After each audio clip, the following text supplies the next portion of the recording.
Horror कहानियां थी।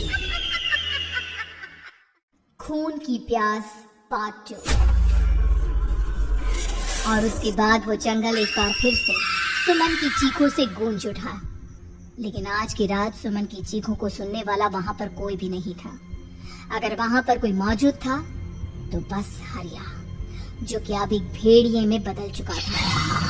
सुमन के बालों को पकड़कर घसीटते हुए वो जंगल के बीचों बीच एक जगह पर ले जा रहा था। अगली सुबह गांव में। अरे भाई, पता नहीं क्या बात है, अपने गांव का हरिया किसान और उसकी पत्नी सुमन दोनों गायब हैं। दोनों का कोई अता पता नहीं। अरे कैसी बातें कर रहे हो भाई, ये कब हुआ है? अरे पूरे गांव में खबर फैली पड़ी है। कल रात को दोनों खेत की तरफ जा रहे थे, लेकिन लौट कर आए ही नहीं।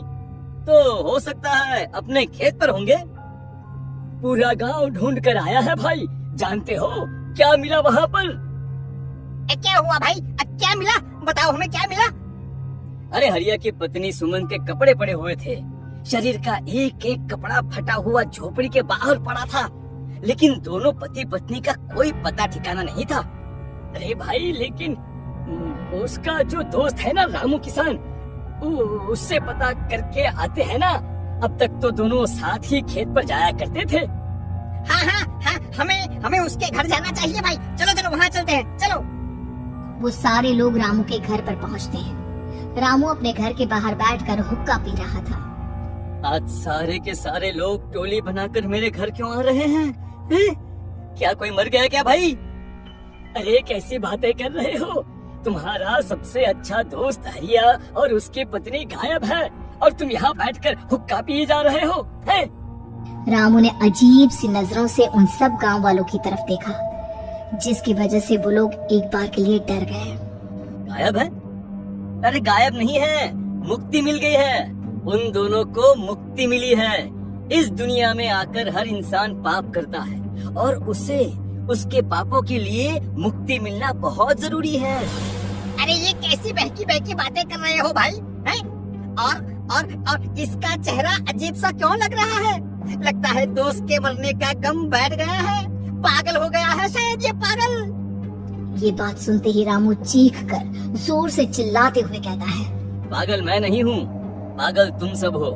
और ये शैतानी जंगल अब तुम में से किसी को नहीं छोड़ने वाला, सबको खा जाएगा। याद रखना मेरी बात। शैतानी जंगल? कैसा शैतानी जंगल? लगता है रामू पागल हो चुका है। हमें यहाँ से चलना चाहिए भाई। चलो चलो चलो। तभी रामू की पत्नी बाहर आती है। नहीं, आप लोग इनकी बात का बुरा मत मानिए। 2 दिन पहले हरिया के साथ खेत पर गए थे। जब से वहाँ से आए हैं तब से ऐसी ही बातें कर रहे हैं। भगवान जाने ऐसा क्या देख लिया उन्होंने, खेत में कुछ भी बड़बड़ाते रहते हैं।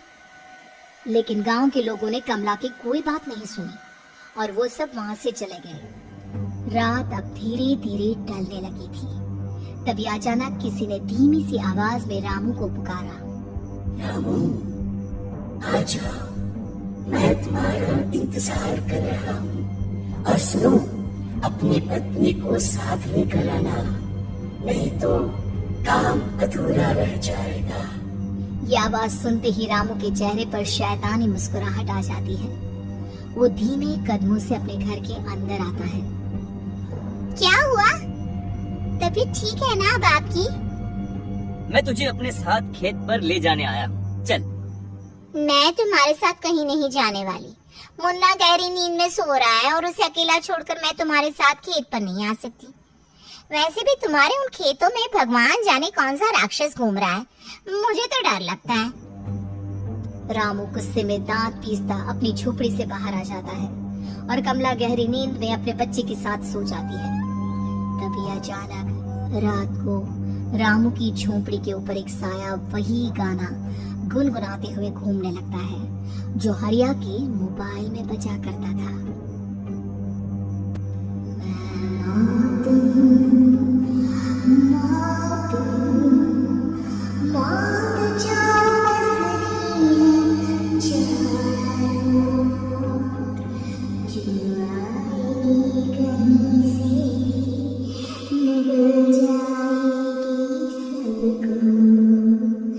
मैं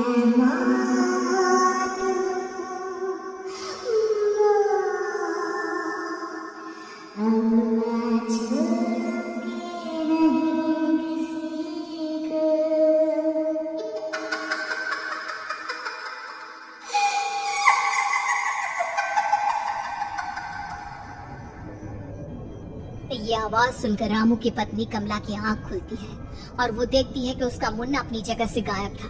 कमला चीखते हुए बाहर दौड़ कर आती है।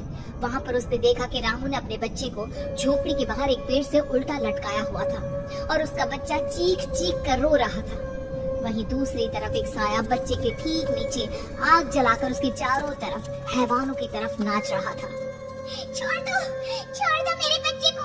अरे क्या कर रहे हो तुम? शर्म नहीं आती तुम्हें अपने ही बच्चे को इस तरह मौत के हवाले करते हुए? अपना बच्चा? किसने कहा ये मेरा बच्चा है? अरे ये तो उस रामू की औलाद है, इस गांव के किसान रामू की, और मेरी दुश्मनी इस गांव के हर इंसान के साथ है। क्या? कैसी बात कर रहे हो तुम? और ये औरत कौन है? ये मेरे बच्चे को खा जाएगी। तभी अचानक से उस साया ने एक बेहद खतरनाक दिखने वाली औरत का रूप ले लिया और उसकी आंखों से आग निकल रही थी। सही पहचाना तूने। मैं तेरे बच्चे को खा जाऊंगी। अगर तू अपनी जबान के रामू के साथ जंगल नहीं आई, तो मैं तेरे बच्चे को खा जाऊंगी। लेकिन क्यों? आखिर क्या चाहते हो तुम मुझसे? मुझे जंगल क्यों ले जाना चाहती हो? औरत बुरी तरह से ठहाके मार मार कर जोर जोर से हंसने लगी और साथ में ये तो तुझे वहाँ चलने के बाद ही पता चलेगा ना। अगर तू नहीं आई तो थोड़ी देर में तेरा ये बच्चा आग में जलकर मर जाएगा। चल जल्दी। नहीं, नहीं, मेरे बच्चे को छोड़ दो। तुम जहाँ कहोगे मैं तुम्हारे साथ चलने के लिए तैयार हूँ। और उसके बाद उस बच्चे को झोपड़ी में लिटाकर आगे आगे वो साया चल रहा था और उसके पीछे पीछे रामू अपनी पत्नी के बाल पकड़कर उसे घसीटते हुए जंगल की तरफ ले गया। जंगल में जाने के बाद कितनी खूबसूरत हो तुम। आज की रात बस तुम और मैं एक दूसरे के साथ रहेंगे। मुझे तुमसे बहुत डर लग रहा है। तुम्हें क्या हो गया है? तुम तो बिल्कुल ठीक थे। वो होगा जो हमारे बीच होना चाहिए। तो आओ आओ अपने आप को मेरे हवाले कर दो। कमला ने डर की वजह से अपनी दोनों आंखें कसकर बंद कर ली थी। रामू ने बुरी तरह से चीख कर कमला से कहा, आंखें खोलो अपनी और मेरी तरफ देखो। कमला ने जैसे ही अपनी आंखें खोली उसने देखा कि रामू एक खतरनाक खूनी हैवान में बदल चुका था। कौन हो तुम? जाने दो मुझे। क्या चाहते हो मुझसे? वही जो एक आदमी एक औरत से चाहता है। मैं तुम्हारा पति रामू नहीं, बल्कि इस जंगल का एक भेड़िया हूँ, और आज की रात तुम्हारे खून से अपनी प्यास बुझा जाऊं। और उसके बाद वो जंगल कमला की दर्दनाक चीखों से गूंज उठा। अगली सुबह कमला के कपड़े भी जंगल में उसी तरह पाए गए जैसे कि सुमन के पाए गए थे। इस घटना के बाद पूरे गांव में दहशत का माहौल था।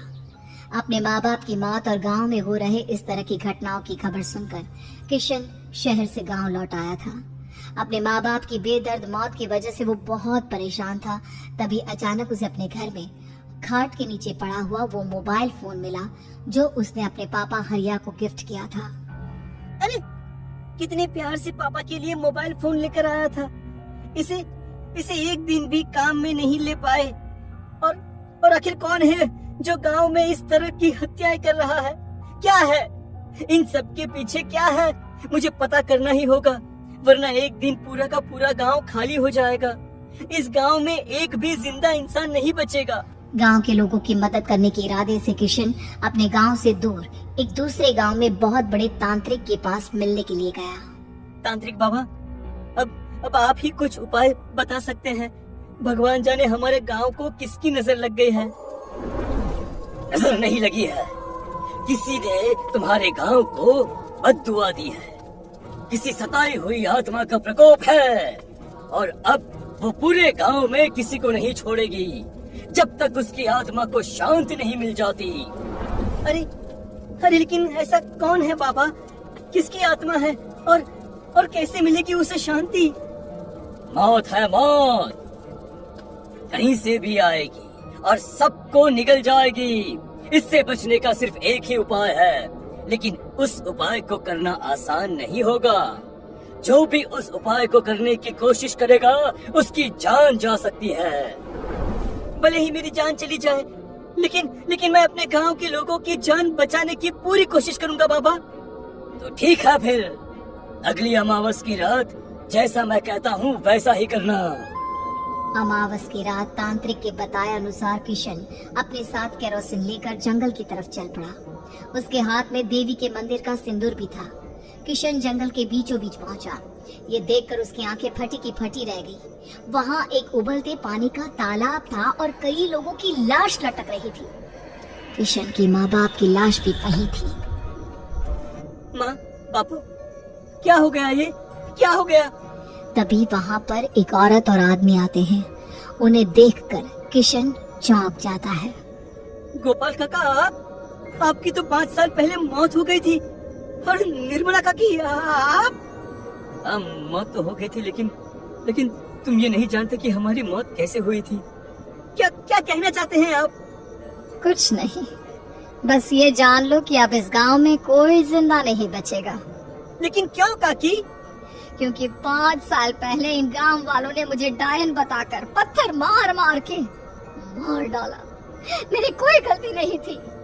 गांव का एक बच्चा क्या लापता हुआ, सारा इल्जाम मेरी पत्नी पे डाल दिया। और जब मैंने निर्मला की जान बचाने की कोशिश की तो मुझे भी मार डाला। आपके साथ ये बहुत गलत हुआ काकी, लेकिन आप जो कर रहे हैं वो भी सही नहीं है ना। तुम यहाँ से चले जाओ वरना तुम भी नहीं बचोगे। हमारी आत्मा पिछले 5 साल से मुक्ति के लिए भटक रही है। चले जाओ यहाँ से।